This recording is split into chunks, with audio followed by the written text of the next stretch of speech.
The message arrived during the peak of humanity's greatest achievement, as the first quantum-linked communication network went live, connecting every major city on Earth.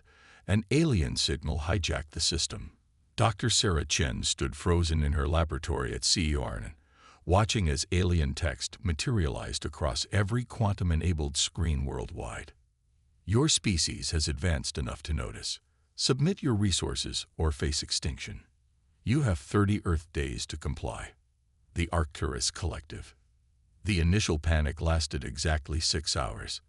That's how long it took for the United Earth Council to convene its first emergency session.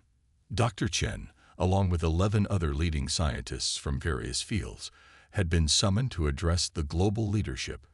They chose this moment deliberately, Dr. Chen explained, her hand steady as she manipulated the holographic display.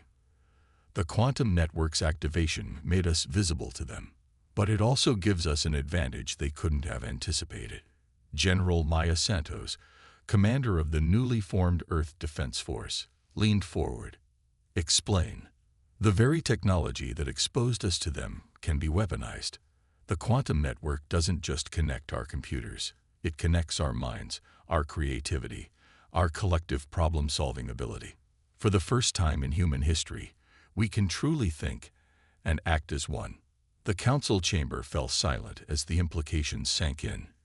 Humanity had spent centuries divided by borders, ideologies, and petty differences. Now, faced with extinction, those divisions evaporated like morning dew under a harsh sun. We need to buy time, Council President Adebayo said, his deep voice carrying across the chamber. Dr. Chen, can you maintain communication with their ships? Yes, but more importantly, I can study their transmission patterns.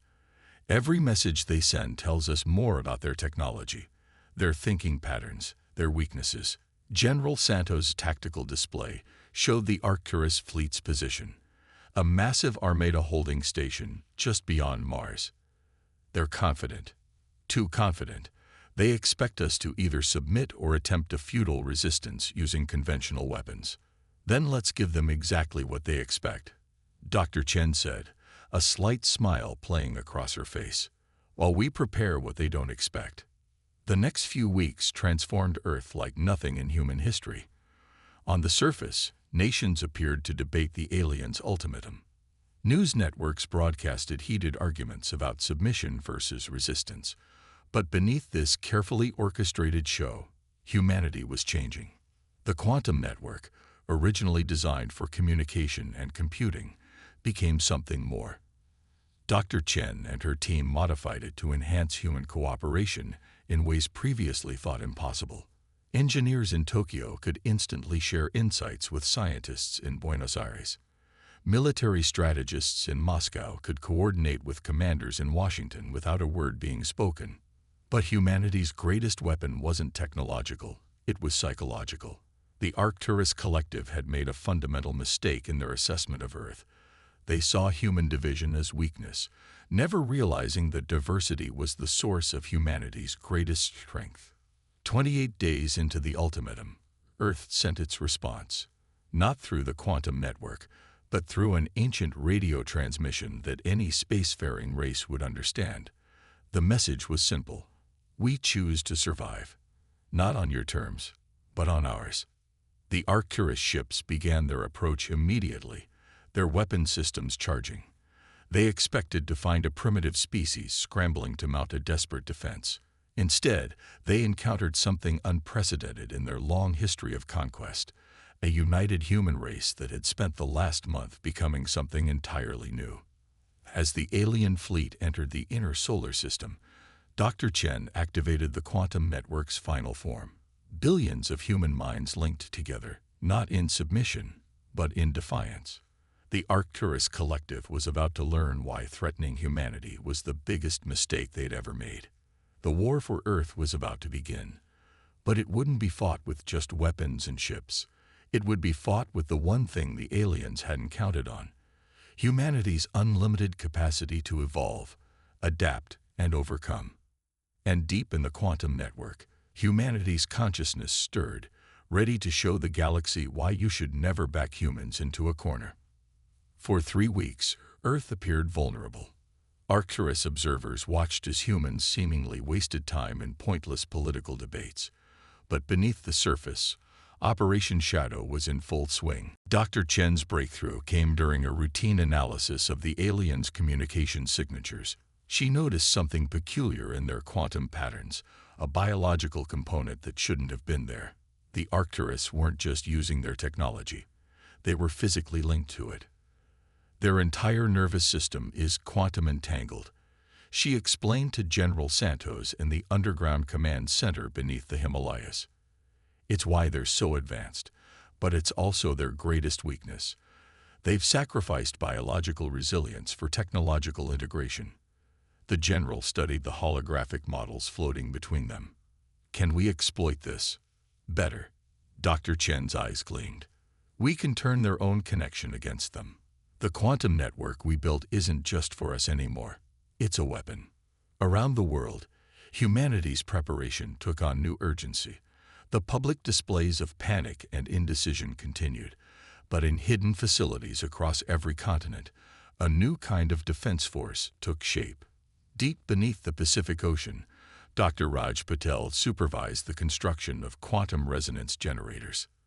They're expecting missiles, lasers, conventional warfare, he told his team. Instead, we're building something that will turn their neural networks into their worst nightmare.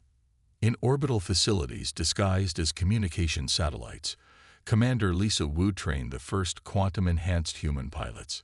The neural interfaces they used were crude compared to the Arcturus technology, but they had something the aliens didn't: human adaptability. Their systems are perfect, Wu explained to her pilots, and that's exactly why they'll fail. They've eliminated uncertainty, but we thrive on it. Every imperfection in our interface is an opportunity for human intuition to find a better solution. The Arcturus fleet maintained its position, watching Earth with the patience of predators who knew their prey was trapped. Their scans showed primitive weapon systems being hastily assembled, exactly what they expected from a species facing extinction. What their scans couldn't detect was the quantum web slowly extending through the solar system, invisible strands of possibility waiting to be activated. In the Gobi Desert, Dr. Chen made the final adjustments to humanity's secret weapon. The device looked deceptively simple, a crystalline sphere no larger than a basketball, floating in a magnetic field. But inside that sphere, the combined potential of billions of human minds waited to be unleashed. The quantum network isn't just about communication anymore, she told President Adebayo during his inspection. We've learned to encode human consciousness itself. When the Arcturus connect to our network, they won't be fighting our technology. They'll be fighting the distilled essence of human determination. 27 days after the ultimatum, humanity's defense grid was complete. To alien observers, Earth's preparations looked pathetically inadequate. A scattered collection of conventional weapons and shields that wouldn't last 5 minutes against their advanced technology. General Santos stood in the Global Command Center, watching the countdown to the deadline. "Status report," she ordered. "Quantum web at 100% coverage," Dr. Chen reported. "Neural interfaces online. Consciousness archive primed and ready. Underground cities secured," another officer added. "Civilian population safely beneath the surface. Shadow fleet in position," Commander Wu's voice came through. "Ready to launch on your command." The general allowed herself a small smile. The Arcturus thought they were dealing with a primitive species making its last desperate stand. They were about to learn that humanity's greatest strength wasn't in its weapons or technology, but in its ability to turn apparent weakness into unexpected strength. "Send the final message," she ordered. Across the solar system, a simple transmission went out on all frequencies. "We reject your ultimatum. Earth belongs to humanity. Come and see what that means." The Arcturus fleet began to move, their massive ships breaking orbit around Mars. They had no way of knowing that every light year they traveled brought them closer not to victory, but to a confrontation with something their perfect technology had never prepared them for: the chaotic, brilliant, unpredictable power of the human spirit. The Arcturus fleet entered Earth's orbital space with the confidence of conquerors. Their massive ships, each the size of a small city, moved in perfect formation, a display of power meant to crush any remaining hope of resistance. They never expected the attack to begin with silence. Dr. Chen stood in the quantum control center, her hands hovering over the crystalline interface. Initiating primary sequence, she announced. Around her, the combined consciousness of humanity hummed through the quantum network, waiting to be unleashed. The first sign that something was wrong came when the Arcturus fleet's perfect formation wavered. Their quantum-linked neural networks, accustomed to instant communication and response, began experiencing microsecond delays.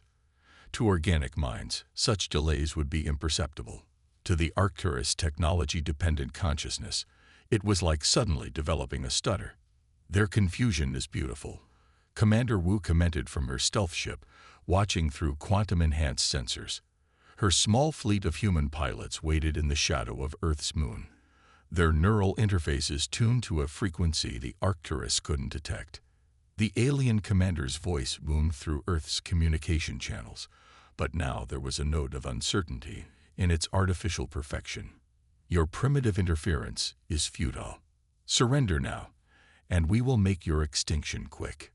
General Santos smiled from her command post. Dr. Chen, show them our response. The quantum web activated.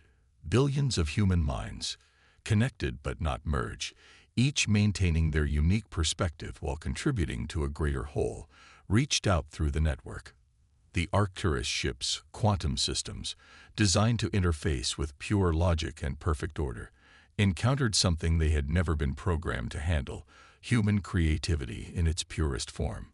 Across the alien fleet, systems began to behave in ways that defied their programming.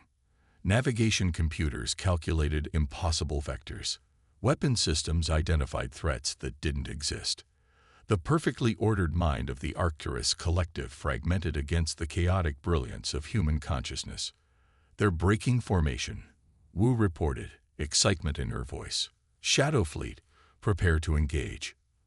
The human ships emerged from hiding, each pilot's mind enhanced by the quantum network, but still fundamentally human, still capable of intuition and improvisation. They moved like dancers through the disorganized alien formation, their smaller ships exploiting gaps that the Arcturus' rigid tactical programs couldn't anticipate. In the quantum control center, Dr. Chen watched the battle unfold through multiple layers of reality. Their neural networks are trying to adapt, she reported, but they can't handle the unpredictability.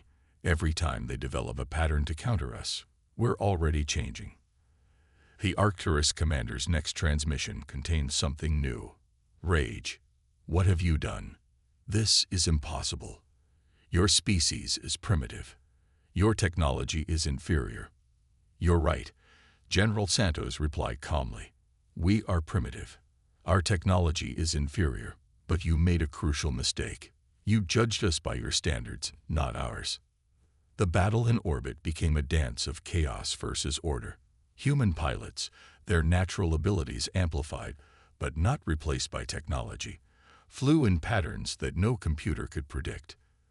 The quantum web carried not just data but human experience, the muscle memory of martial artists, the spatial awareness of sculptors, the strategic insight of chess masters, all flowing together into a force that the Arcturus' perfect systems couldn't comprehend.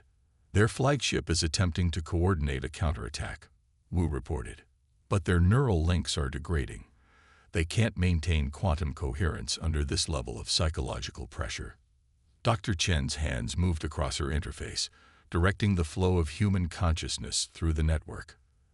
They're experiencing what we've lived with our entire existence: uncertainty, adaptation, the need to improvise. Their perfect technology has become a perfect prison. The Arcturus fleet's formation had completely dissolved now. Individual ships fired at random, their sophisticated targeting systems confused by the quantum chaos that human minds were pumping into their networks. Some vessels began to retreat, their commanders unable to process the fundamental wrongness of what they were experiencing. "They're running," someone shouted in the command center. "No," General Santos corrected, watching the tactical display. "They're regrouping. This was only the first wave. They'll be back, and next time they'll try to brute force their way through our defenses." Dr. Chen nodded, her expression grave. "Good, because now we know our theory was correct. Their greatest strength is their greatest weakness. They've spent so long pursuing perfection that they've forgotten how to handle imperfection." As the remnants of the Arcturus fleet retreated to a safe distance, humanity prepared for the next phase. The quantum web hummed with the combined creativity of billions, each mind contributing its unique perspective to the whole. The aliens would return with new tactics, new weapons, new defenses, but they would still be fighting with perfect systems against imperfect humans. And in that imperfection lay humanity's true strength, the ability to see possibilities where pure logic saw only limitations. The Arcturus returned 3 days later with a strategy born of desperation. Their fleet, now twice the size of the first wave, had been modified. The quantum signatures that made them vulnerable to human interference were shielded behind layers of primitive non-network technology. They had learned, but so had humanity. Dr. Chen studied the readings from the approaching fleet, her mind connected to billions through the quantum network. "They're trying to think like us," she observed, using older, simpler technology as a shield. "But they don't understand what really makes us different." In low Earth orbit, Commander Wu's shadow fleet had grown. Every pilot now carried a quantum core, a miniaturized version of the crystalline sphere that powered Earth's defense network. "All ships report ready," she announced. "The collective is with us." The Arcturus' new attack pattern was brutal in its simplicity. Instead of the elegant, coordinated movements of their first assault, they came in a straightforward wave, relying on overwhelming force rather than sophistication. Their weapons fired in predictable patterns, deliberately avoiding the quantum-based targeting systems that had proven vulnerable before. General Santos watched from the command center as the alien fleet approached. "They think they've solved the problem," she said. "They're fighting like they think we fight, with brute force and simple tactics. Dr. Chen, show them how wrong they are." The quantum network activated, but differently this time. Instead of attacking the aliens' neural networks directly, human consciousness flowed through space in ways that defied conventional physics. The combined creativity of artists, musicians, and dreamers shaped quantum reality itself. "Battle Plan Beethoven," Dr. Chen commanded. The human defenders moved in patterns based on classical music, their formations flowing like notes in a symphony. The Arcturus' simplified tactics couldn't track movements that followed the emotional logic of human creativity rather than military strategy. "They've forgotten something fundamental," Dr. Chen explained as she directed the quantum flow. "Their neural networks aren't just their technology. They're part of who they are. By disconnecting from their quantum systems, they've disconnected from their own nature." In space, the battle became a dance of art against force. Human ships moved in formations inspired by everything from ballet to basketball plays. The quantum network carried not just tactical data, but the essence of human expression. The rhythm of poets, the visualization of painters, the spatial awareness of architects. Commander Wu's voice crackled through the command channel. "Their formation is holding, but their reactions are slow. Without their quantum links, they're fighting blind." "Now," General Santos ordered, "initiate Operation Renaissance." This was the moment they had prepared for. Across Earth, millions of artists, musicians, and creators who had been connected to the quantum network began to perform. Their creative energy, channeled through the quantum web, transformed the battlefield into something the Arcturus couldn't comprehend. A space where reality itself moved to the rhythm of human imagination. The alien ships, relying on primitive targeting systems, found themselves shooting at phantom images born from humanity's collective creativity. Their formation, designed to be simple and unstoppable, became a trap as human defenders flowed around them like water around rocks. Their flagship is trying to reactivate their quantum networks, Wu reported. They're realizing that fighting like us isn't working. Dr. Chen's hands danced across her interface. Perfect. Let them connect. Show them what humanity's imagination can really do. As the Arcturus ships reconnected to their quantum networks, they encountered not the chaotic interference of before, but something far more powerful, the full creative potential of the human mind. Their neural networks, designed to process pure logic and perfect order, were overwhelmed by symphonies of thought, galaxies of imagination, oceans of human dreams. The alien commander's voice, when it came, held something new. Fear. What are you? How can you exist like this? General Santos' response was calm. We are human. We contain multitudes, every contradiction, every imperfection, every dream and nightmare. They're all part of what makes us strong. You tried to reduce yourselves to perfect logic. We chose to embrace everything we are. The Arcturus fleet's formation shattered. Ships began to retreat, their crews unable to process the quantum storm of human creativity flooding their neural networks. Some vessels simply shut down, their hybrid systems overwhelmed by the impossible complexity of human consciousness. In the Quantum Control Center, Dr. Chen watched the alien retreat with a mixture of triumph and sadness. They never understood, she said softly. Perfect order is stagnation. Life itself is a dance between chaos and harmony. We didn't beat them with better technology or stronger weapons. We beat them by being fully, unapologetically human. As the Arcturus fleet flooded into deep space, humanity's quantum network pulsed with billions of minds united in victory. But this wasn't just a military triumph. It was a vindication of everything that made humans unique. Their imperfections, their creativity, their endless capacity to adapt and imagine had proven stronger than alien perfection. 1 year after the Battle of Earth, the changes that humanity's victory had brought to the galaxy were still unfolding.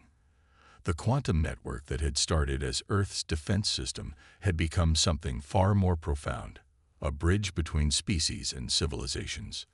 Dr. Chen stood before the newly formed Galactic Council, her holographic form projected across light years. The chamber was filled with representatives from 100 worlds, including, surprisingly, a delegation from the reformed Arcturus Collective. The quantum revolution wasn't just about technology, she explained to the assembled beings. It was about understanding that true strength comes from embracing diversity, not eliminating it. The Arcturus sought perfection through uniformity. We showed them, and the galaxy, another way. In Earth orbit, the Shadow Fleet had become the core of a new kind of space force. Commander Wu, now Admiral Wu, supervised the training of pilots from dozens of species. The quantum interfaces that had once been humanity's desperate defense were now tools for sharing understanding across the boundaries of biology and culture. Every species brings something unique to the collective, Wu told her diverse group of trainees. Humans brought creativity and adaptability. The Arcturus brought precision and focus. Together, we're learning to be more than the sum of our parts. The changes weren't just diplomatic or military. The quantum network had evolved into an interstellar framework for cultural exchange. Art, music, dreams, and ideas flowed between worlds at the speed of thought. Humanity's gift to the galaxy wasn't just a new technology. It was a new way of seeing existence itself. General Santos, retiring from her military role, had become Earth's first ambassador to the Galactic Council. The Arcturus threatened us because they couldn't understand us, she reflected during her farewell address. They saw our diversity as chaos, our creativity as primitive, our emotions as weakness. In showing them their mistake, we opened the door to something greater than victory. We opened the door to transformation. The Arcturus themselves had undergone the most dramatic change. Their rigid hierarchy had given way to a more flexible society, one that preserved their technological achievements while embracing new ways of thinking. The same quantum links that had made them vulnerable to human creativity now allowed them to experience and understand the value of imperfection. We sought to perfect the galaxy by making it uniform, the Arcturus ambassador admitted in a historic address to Earth's United Council. You showed us that true perfection lies in the harmony of differences, not their elimination. Our children now dream, create, and imagine. Gifts we had forgotten were possible. But perhaps the most profound change was in humanity itself. The quantum network had not merged humanity into a hive mind as some had feared. Instead, it had become a tool for celebrating and sharing the very individuality that had saved Earth. Every human mind remained distinct, unique, yet able to contribute to something greater when needed. Dr. Chen's final project became known as the Library of Consciousness, a quantum archive where the experiences, memories, and dreams of all species could be shared and preserved. This is our real legacy, she explained at its inauguration. Not the victory over the Arcturus, but what that victory taught us about ourselves and our place in the cosmos. In schools across Earth, children learned about the war not as a triumph of weapons or technology, but as a testament to the power of being unapologetically human. The quantum network hummed with the thoughts and dreams of billions, each mind adding its unique note to the symphony of consciousness that now spanned the stars. The Arcturus threat had forced humanity to weaponize what made them unique: their creativity, their adaptability, their embrace of imperfection. But in doing so, they had discovered something far more valuable than a defense system. They had found a way to share the very essence of what made them human with the galaxy. And in the vast quantum web that now connected 1,000 worlds, the story of Earth's defiance lived on, not as a tale of military victory, but as a reminder that true strength lies not in perfection, but in the courage to remain true to oneself, even in the face of extinction. The stars had once seemed like a barrier, marking the boundary of human influence. Now they were bridges, carrying human dreams to worlds beyond imagination. The universe, it turned out, had been waiting not for perfect beings, but for those who could show that imperfection itself was the key to evolution, growth, and ultimately, to peace. Humanity had not just survived. They had shown the galaxy a new way to live. And in the quantum dance of consciousness that now spanned the stars, every human mind still shone with its own unique light, adding to a brilliance that would illuminate the cosmos for generations to come.